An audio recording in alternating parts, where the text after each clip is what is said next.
Hello friend, welcome to blessing commerce tutorial. आज के video में आज हम करने जा रहे हैं format of income and expenditure account, fact related with income and expenditure account, fact related with balance sheet of NPO and NPO रामबाण। बिल्कुल जी, आज के वीडियो को प्लीज आप लास्ट तक जरूर देखिएगा, क्योंकि जो हम लास्ट में आपके साथ जो डिस्कस करने जा रहे हैं पूरा एनपीओ का बेसिक्स जो है, प्रैक्टिकल पार्ट जो है वो यहीं से शुरू होने वाला है।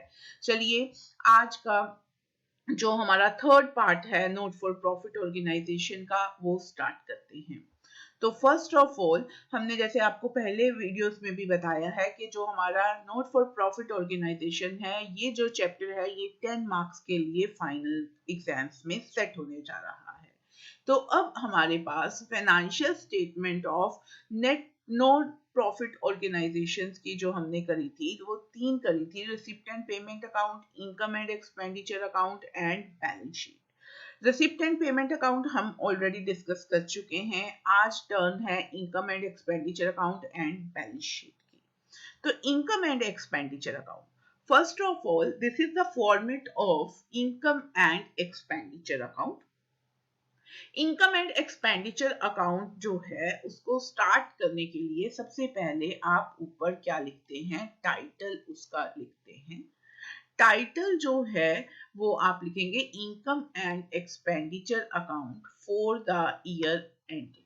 जो भी क्वेश्चन आपको बताएगा उस ईयर के एंडेड की आप डेट डाल देंगे। अगेन यहाँ से एक बात क्लियर हो रही है कि ये एंड ऑफ द ईयर जो है वो हम मेंटेन करते हैं। डन। तो उसके बाद हमारे पास जो इनकम एंड एक्सपेंडिचर अकाउंट है, that one is similar with your profit and loss account, right. Profit and loss account आपने क्लास 11th में बहुत अच्छी तरह से किया है, ठीक है। तो क्लास 11th में जो हमने क्या किया है, प्रॉफिट एंड लॉस अकाउंट करा था, आपको अच्छी तरह से याद होगा कि उसमें भी हम कुछ इस तरह का परफॉर्मा बनाते थे। यहाँ पे हमारे पास पर्टिकुलर वर्ड लिखा जाता था, अमाउंट, देन पर्टिकुलर, है ना, तो और अमाउंट। बट ये वर्ड्स तो ऐसे होते थे, बट यहाँ पे हम सारी इनकम्स डालते होते थे और यहाँ पे हम क्या डालते होते थे, एक्सपेंडिचर डालते थे। और यहाँ पे हमें नेट प्रॉफिट पता चल जाता था बैलेंसिंग फिगर से, या फिर हमें क्या पता चलता था, नेट लॉस। डन। तो बिल्कुल ही सिमिलर पैटर्न पे हमारे पास क्या बनने वाला है, इनकम एंड एक्सपेंडिचर अकाउंट। यहाँ पर्टिकुलर ना लिख के हम क्या वर्ड लिखेंगे, expenditure rupees, income rupees. Done.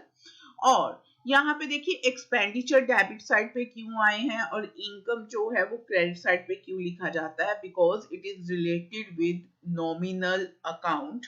Nominal account जो रहता है, आपको पता ही होगा कि इसमें हम क्या डील करते हैं, सारे एक्सपेंसेस एंड इनकम।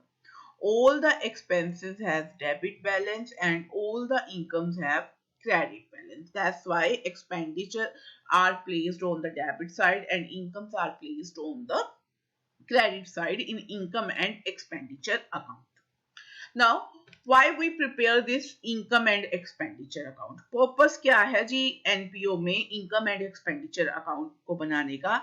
हमारे पास सरप्लस या फिर डेफिशिएंट, ठीक है, जो भी केस होगा वो हम फाइंड आउट करेंगे। या तो बैलेंसिंग फिगर सरप्लस की रहने वाली है या फिर डेफिशिएंट की रहने वाली है।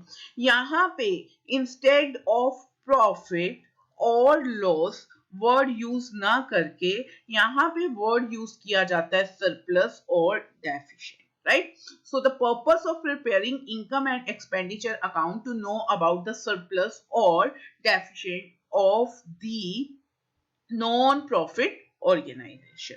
डन। तो यहाँ पे ये हमारे पास क्या है, फॉर्मेट। नाउ क्वेश्चन अराइज होता है, यहाँ पे सारे एक्सपेंडिचर लिखे जाएंगे और यहाँ पे सारी क्या लिखी जाएंगी, इनकम्स लिखी जाएंगी। डन। तो जब यहाँ पे एक्सपेंडिचर लिखे जाएंगे और इनकम लिखी जाएगी, इन केस हमारे पास एक्सपेंडिचर मोर हो जाते हैं इनकम से, तो फिर आपके पास क्या हो जाएगा जी, डेफिशिएंट। डेफिशिएंट यहाँ पे आ जाएगा आपके पास, क्योंकि देखिए एक्सपेंडिचर साइड अगर बड़ी हो जाती है और इनकम साइड कम हो जाती है तो ये हो जाएगा।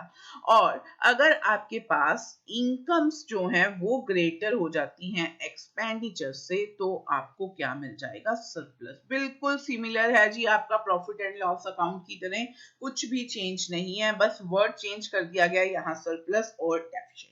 नाउ द क्वेश्चन अराइज कि यहाँ पे एक्सपेंडिचर कौन सी नेचर की डलेंगे, इनकम कौन सी नेचर की डलेगी। डन। तो इन सारे क्वेश्चंस का आंसर जो है वो क्या है, हम अभी अपनी नेक्स्ट स्लाइड में करने वाले हैं। Facts of income and expenditure account. आप ये तीनों फैक्ट्स को बहुत अच्छी तरह से याद कर लेंगे, अपने दिमाग में बिठा लेंगे when you are going to prepare the income and expenditure account, right? तो फर्स्ट फैक्ट हमारी कहता है only current year expenditure and income, only current year are considered in income and expenditure account। सिर्फ करंट ईयर का ही आपको expenditure या income लेना है। जो ईयर आपको क्वेश्चन में दिया गया है उसी ईयर के related expenditure as well as income जो है वो कंसीडर करनी है, इररिस्पेक्टिव ऑफ फैक्ट, चाहे वो क्या रही हो, आउटस्टैंडिंग रही हो। ठीक है, तो आपको उस साल की कितनी एक्सपेंडिचर है या फिर इनकम कितनी है वो वहां कंसीडर करनी है। आपको प्रीवियस ईयर या फ्यूचर के बारे में नहीं सोचना है, आपको सिर्फ उस करंट ईयर की इनकम देखनी है कि कितनी होने वाली है। सेकेंड मेन पॉइंट है all expenditure and income of revenue in nature recorded in income and expenditure account. तो जो भी आपने एक्सपेंडिचर और इनकम लेनी है वो क्या होनी चाहिए?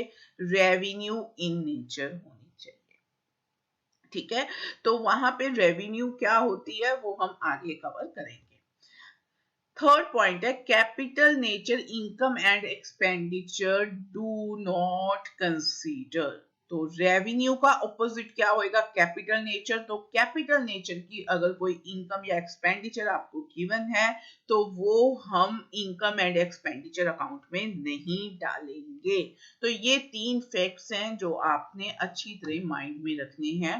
सबसे इंपॉर्टेंट ये करंट ईयर वाला है जो एडजस्टमेंट करने में हमें बहुत हेल्पफुल होने वाला है। और हमें रिसिप्ट एंड पेमेंट अकाउंट से कौन सी आइटम्स उठानी है? सिर्फ revenue in nature. Done. Next है जी balance sheet. Balance sheet NPO के केस में बिल्कुल सिमिलर है जैसी आपने क्लास 11th में की थी, बट अब हमने क्या करना है, दो बैलेंस शीट बनाएंगे, एक तो हम बिगनिंग की बनाएंगे और एक एंड पे बनाएंगे। ठीक है, तो जो ये बिगनिंग की कैपिटल बैलेंस शीट बनेगी इसको हम क्यों बनाते हैं जी? Opening capital fund find out करने के लिए। Opening capital fund find out करने के लिए यूजली केसेस में बैलेंस शीट बिगनिंग की प्रिपेयर करी जाती है और ये वाला बिगनिंग का कैपिटल फंड कहाँ ट्रांसफर हो जाएगा? जो एंड पे आपके पास बैलेंस शीट बनेगी। ठीक है, तो कैपिटल फंड यहाँ पे क्या है? कैपिटल फंड बिल्कुल सेम टर्म है जो आपने क्लास 11 में क्या करी थी? कैपिटल के लिए करी थी। कैपिटल किया था ना, जो सोल प्रोप्राइटर अपना क्या लेकर आता है? फंड्स लेकर आता है बिजनेस में, उसको कैपिटल बोलते हैं। तो यहाँ पे वो वर्ड आप क्या यूज कर रहे हो? कैपिटल फंड के लिए यूज कर रहे हो। Now NPO balance sheet fact, तो जो क्लास 11th में किया था बिल्कुल सेम ही है उसमें, बस यहाँ पे आपको क्या है, वहां पे भी आप कैपिटल नेचर की ही करते थे, वहां वर्ड कुछ और यूज किया जाता था, यहाँ पे वर्ड यूज किया जा रहा है capital nature. Items are entered in balance sheet. आप मेरा प्रीवियसली आराम से सुनेंगे तो आपको पता चलेगा कि जो इनकम एंड एक्सपेंडिचर अकाउंट था वहां पे हमने रेवेन्यू नेचर को एंटर किया था और बैलेंस शीट में हम किसको एंटर करने जा रहे हैं? कैपिटल नेचर की आइटम्स को। डन। तो सेकंड पार्ट क्या है? Opening capital fund comes to know from the beginning balance sheet। ये मैंने आपको ऑलरेडी बता दिया है। Done?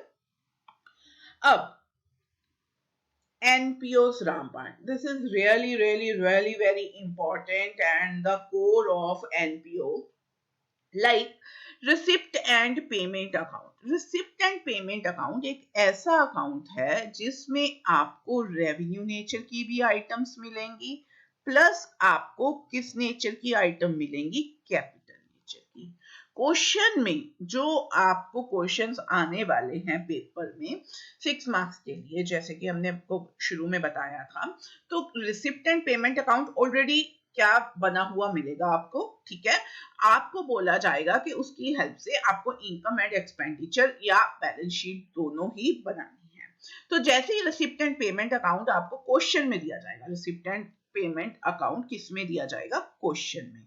अब उस क्वेश्चन को आपने किस में बदलना होता है जी, आंसर में, प्रैक्टिकल में।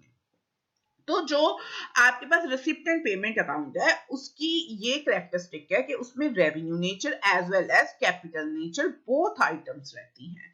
हमने क्या करना है कि हमने रेवेन्यू नेचर को किस में कर देना है, इनकम एंड एक्सपेंडिचर अकाउंट में कर देना है, कैपिटल नेचर को किस में कर देना है, बैलेंस शीट में प्लेस कर देना है। और नीचे आपको एडजस्टमेंट्स दी जाएंगी, वो आपको पता ही है, एडजस्टमेंट के ऑलवेज कितने इफेक्ट्स होते हैं, 2 इफेक्ट्स होते हैं।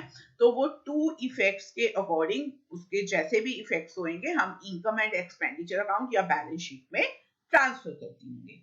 तो यहाँ रामबाण क्यों कहा गया है इसको एनपीओ का, reason being receipt and payment account आपको दिया जाएगा, आपको बस डिफरेंशिएट करना है रेवेन्यू और कैपिटल नेचर में। जैसा ही जो रेवेन्यू का होगा उसको इनकम एंड एक्सपेंडिचर में डालेंगे और कैपिटल जो नेचर होगी उसको बैलेंस शीट में डालेंगे। अब ये रेवेन्यू नेचर के कौन सी आइटम्स है और कैपिटल नेचर की कौन सी आइटम है विद एक्सप्लेनेशन, ये हम अपने नेक्स्ट वीडियो में कवर करेंगे।